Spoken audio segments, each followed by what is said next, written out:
অন্য কোনো পেশা কি সম্ভব নয়? যেমন ধরুন বীমার দালাল। অসম্ভব বলছি না, কিন্তু বীমার দালালকে কেউ খুন করে না, তারা ছদ্মনামেও ঘুরে বেড়ায় না। তাহলে আপনি মনে করেন রাজকুমার বসু যাদের ব্ল্যাকমেল করছিল তাদের মধ্যে কেউ তাকে খুন করেছে? কলকাতার ফিরিস্তিতে যাদের নাম আছে তাদের সওয়াল করলে কতকটা আন্দাজ করা যাবে। চলুন এবার 3 নম্বর মক্কেলের সঙ্গে দেখা করা যাক। চলুন। 3 নম্বর ঘরে সচিতোষ সান্যাল বিছানায় চিত হয়ে শুয়েছিলেন। পদশব্দ শুনে ঘাড় তুললেন। বললেন, কে? রাখালবাবু সংক্ষেপে বললেন, পুলিশ। সচিতোষবাবু উঠে বসলেন, চক্ষু গোল করে বললেন, পুলিশ? কি চাই? রাখালবাবু বললেন, আপনাকে 2-4টে প্রশ্ন করতে চাই। জানেন বোধ হয় পাশের 2 নম্বর ঘরে খুন হয়েছে? সচিতোষবাবু মুহূর্তকাল নির্বাক থেকে আঁতকে উঠলেন। খুন হয়েছে? কে খুন হয়েছে? 3 নম্বর ঘরটি আয়তনে এবং আসবাবপত্রে অন্য 2টি ঘরের অনুরূপ। রাখালবাবু বিছানার ধারে বসলেন। ব্যোমকেশ চেয়ারে বসল। রাখালবাবু বললেন, 2 নম্বরে যিনি ছিলেন কাল রাত্রে তিনি খুন হয়েছেন, তার নাম রাজকুমার বসু। আপনি তাকে চিনতেন নাকি? রাজকুমার বোস? না, চিনতাম না। কে খুন করেছে? তা এখন জানা যায়নি। আপনার নাম কি? সচিতোষ সান্যাল। নিবাস? ভাগলপুর। আমার শরীর খারাপ, ডাক্তার শুয়ে থাকতে বলেছে। কোন ডাক্তার? মেয়ে ডাক্তার।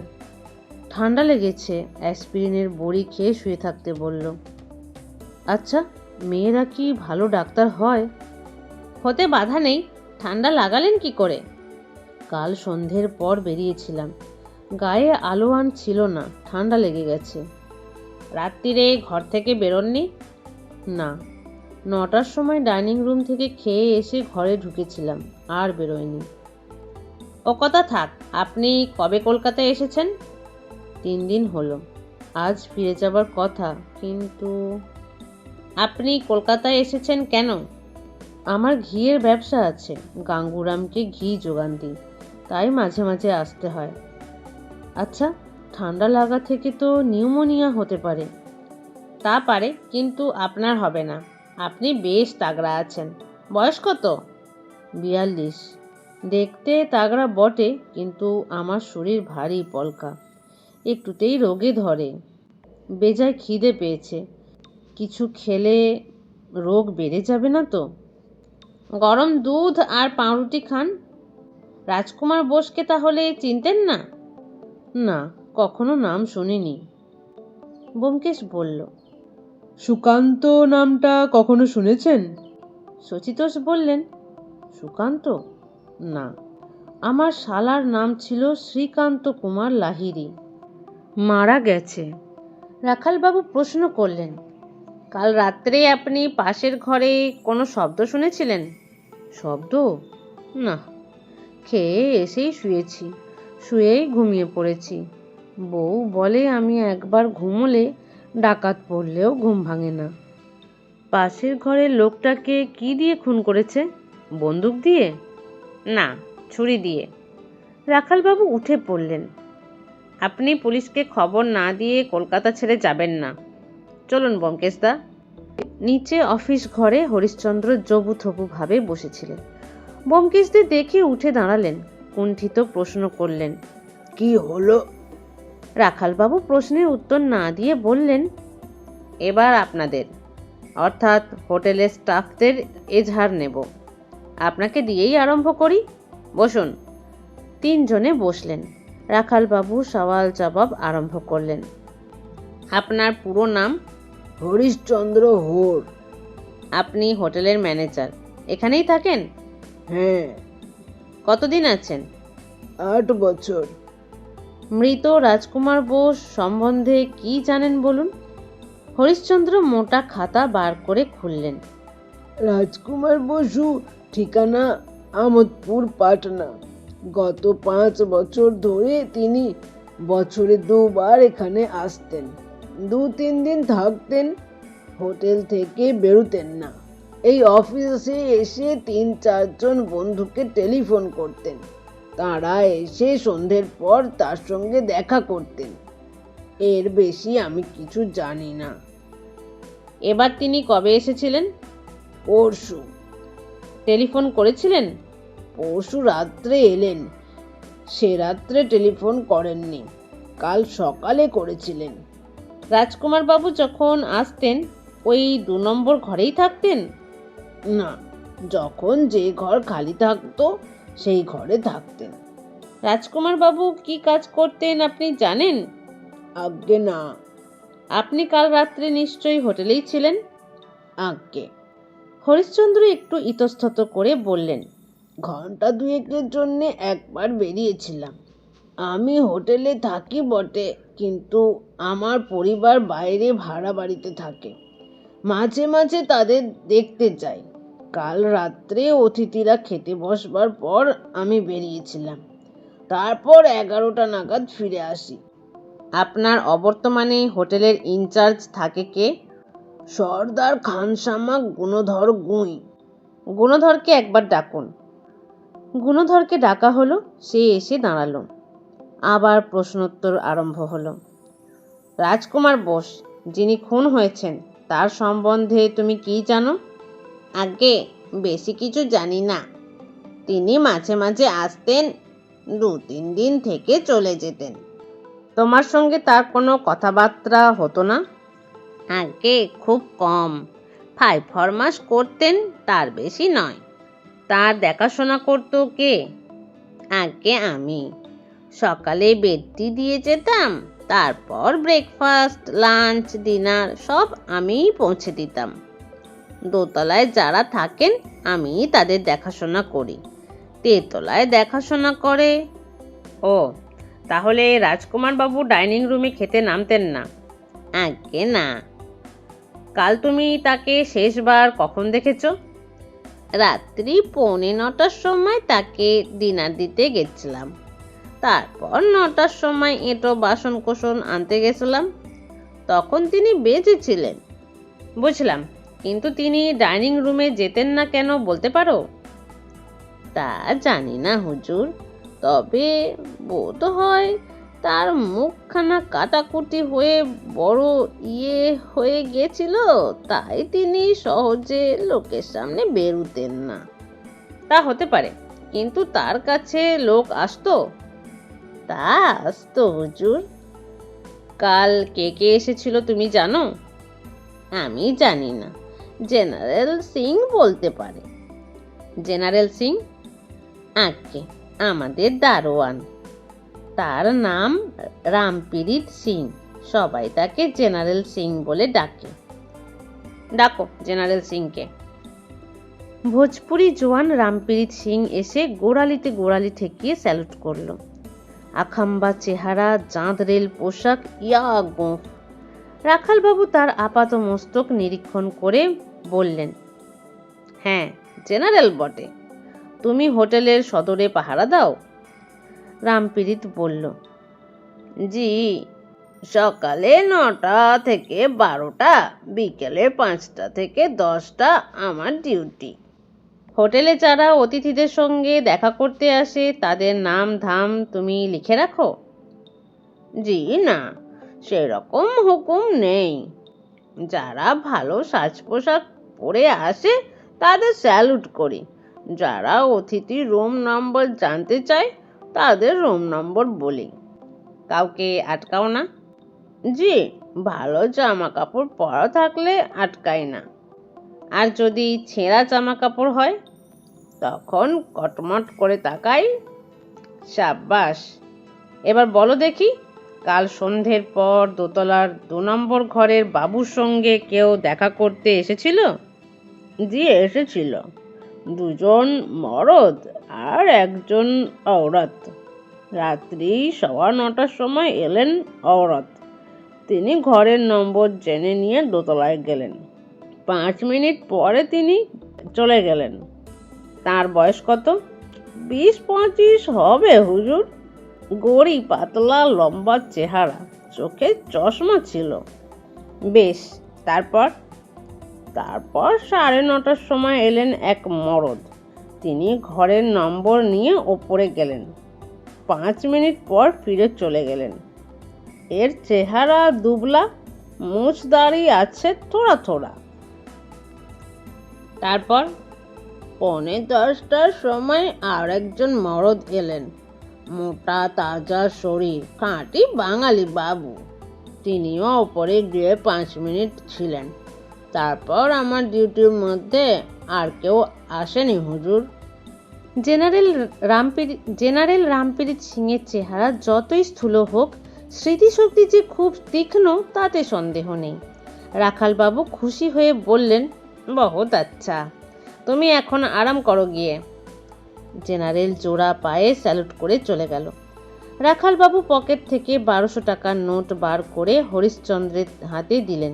বললেন, আপাতত এই টাকাটা আপনার কাছে রাখুন। মৃতের সুটকেসে পাওয়া গেছে। টাকার জন্য একটা রসিদ দিন। ঘরে একটি লোহার সিন্দুক ছিল। হরিশ্চন্দ্র নোটগুলি সিন্দুকে রেখে রসিদ লিখে দিলেন। ব্যোমকেশ ভুরু কুঁচকে বসে রইল। ইতিমধ্যে সাব ইন্সপেক্টর দুজন নেমে এসে দাঁড়িয়েছিল। রাখালবাবু তাদের প্রশ্ন করলেন, কি হলো? একটি সাব ইন্সপেক্টর বলল, আমি তেতলায় গিয়েছিলাম, সকলের নাম ধাম লিখে নিয়েছি। সকলেই বলল 9টার পর ডিনার খেয়ে তারা ঘরে ফিরে এসেছিল, আর ঘর থেকে বেরোয়নি। তাদের কথা সত্যি কিনা যাচাই করেছিলে? কি করে যাচাই করব? প্রত্যেকের আলাদা ঘর। তবে একটা প্রমাণ আছে, রাত্রে খাওয়া দাওয়ার পালা শেষ হলে একটা চাকর তেতলার সিঁড়ির সামনে শোয়। তাকে ডিঙিয়ে সিঁড়ি দিয়ে নামা সম্ভব নয়। আমি চাকরটাকে জিজ্ঞেস করেছি, সে বলল রাত্রি 10:30টার সময় সে শুতে গিয়েছিল। তারপর আর কেউ সিঁড়ি দিয়ে নিচে নামেনি। বেশ, আর তুমি? দ্বিতীয় সাব ইন্সপেক্টর বলল, দোতলাতেও একই অবস্থা। সকলের নাম ঠিকানা লিখে নিয়েছি। দোতলার সিঁড়ির মুখে যে চাকরটা শোয়, সে বলল 11:15টার সময় সে শুতে গিয়েছিল। তারপর কেউ ঘর থেকে বেরোয়নি। রাখালবাবু ম্যানেজারকে জিজ্ঞেস করলেন, রাত্রিরে চাকর সিঁড়ির মুখে শোয় কেন? ম্যানেজার বললেন, রাত্রে যদি কোনো অতিথির কিছু দরকার হয়, তাই এই ব্যবস্থা। বুঝলাম। রাখালবাবু ঘড়ি দেখলেন, 12টা বেজে গেছে। তিনি ব্যোমকেশকে বললেন, এখানকার কাজ আপাতত এই পর্যন্ত। চলুন এবার বেরিয়ে পড়া যাক। রাস্তায় কোথাও খেয়ে নেওয়া যাবে। ভাগ্যচক্রে 4 জন মক্কেলের বাড়ি কাছাকাছির মধ্যেই, বেশি ঘোরাঘুরি করতে হবে না। আপনার বাড়ি ফিরতে দেরি হয়ে গেল।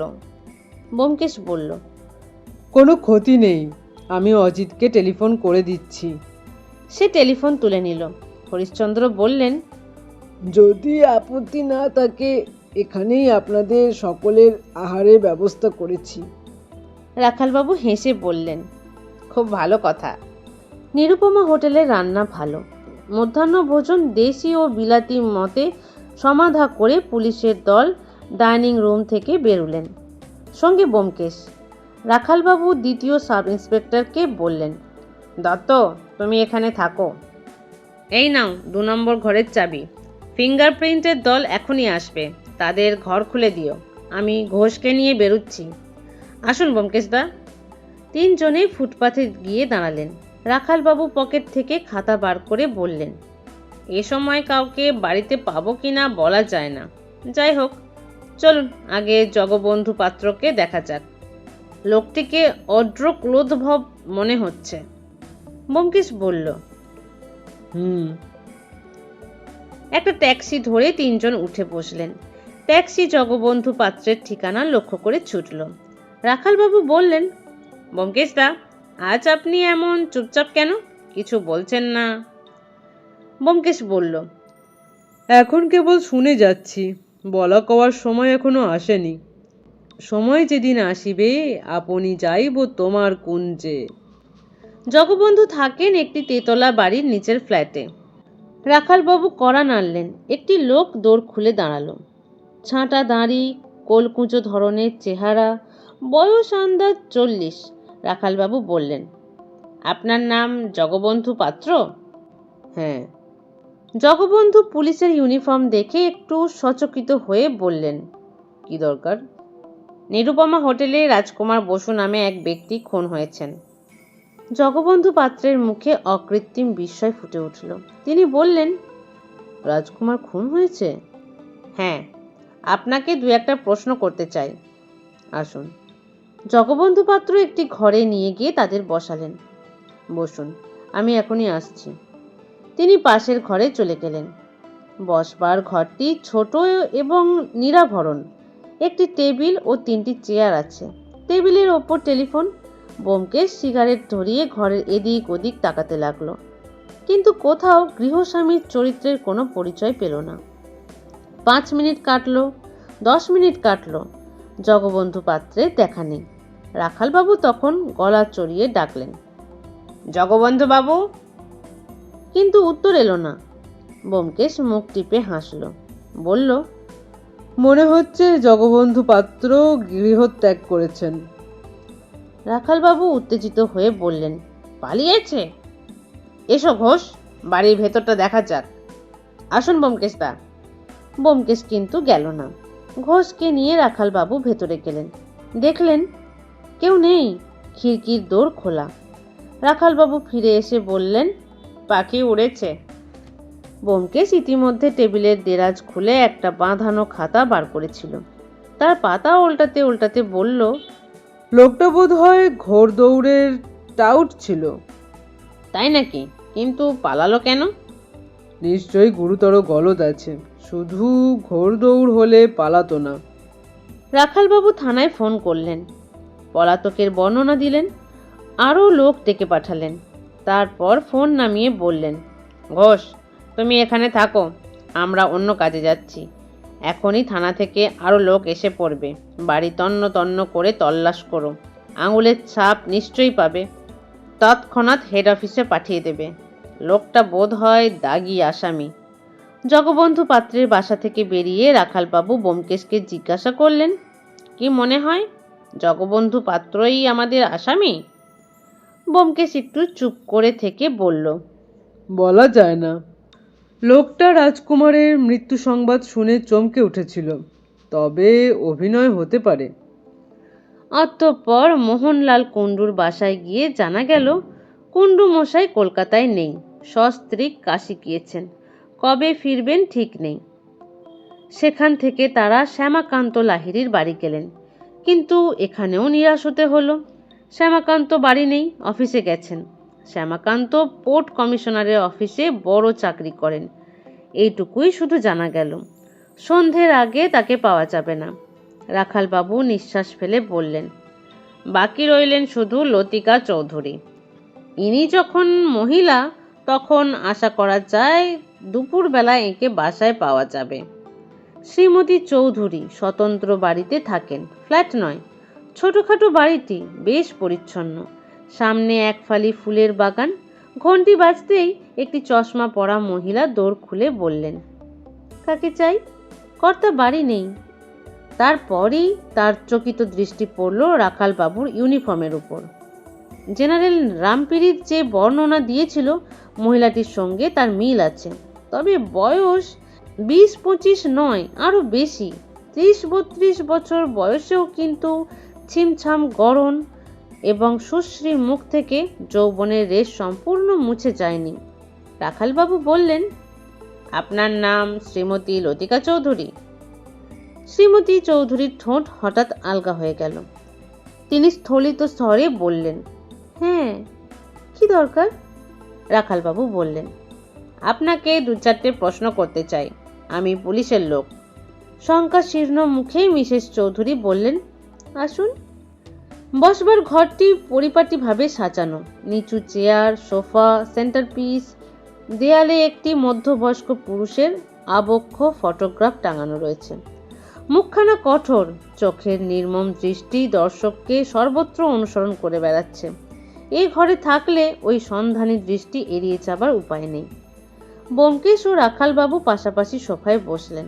শ্রীমতী চৌধুরী একটি চেয়ারের কিনারায় বসে ভয়ার্ত চোখে তাদের পানে চাইলেন। আপনার স্বামীর নাম কি? তারাকুমার চৌধুরী। কি কাজ করেন? ইঞ্জিনিয়ার। রেলের ইঞ্জিনিয়ার। ছেলেপুলে? নেই, আমরা নিঃসন্তান। কাল রাত্রি 9:15 সময় আপনি নিরুপমা হোটেলে গিয়েছিলেন? শ্রীমতী চৌধুরীর চোখ দুটি চশমার ভিতরে বিস্ফোরিত হলো। আমি? না না, আমি তো সিনেমা দেখতে গিয়েছিলাম। হোটেলের দারোয়ান আপনাকে কাল দেখেছে, সে আপনাকে শনাক্ত করতে পারবে। শ্রীমতী চৌধুরীর মুখ শুকিয়ে গেল। তিনি ঠোঁট চেটে বললেন, কিন্তু আমি সিনেমা দেখতে গিয়েছিলাম, আলিয়া সিনেমাতে। টিকিটের প্রতিপত্র দেখাতে পারি। আপনি সিনেমার টিকিট কিনেছিলেন ঠিকই, কিন্তু ছবি শেষ হবার আগেই নিরুপমা হোটেলে গিয়েছিলেন। রাজকুমার বোসের সঙ্গে দেখা করেছিলেন। রাজকুমারের নাম শুনে শ্রীমতী চৌধুরীর মুখ মরার মতো হয়ে গেল। তার ঠোঁট দুটো অস্ফুটভাবে নড়তে লাগলো। রাজকুমার বসু? তাকে তো আমি চিনি না। ব্যোমকেশ বন্দুকের গুলির মতো প্রশ্ন করল। সুকান্ত সোমকে চেনেন?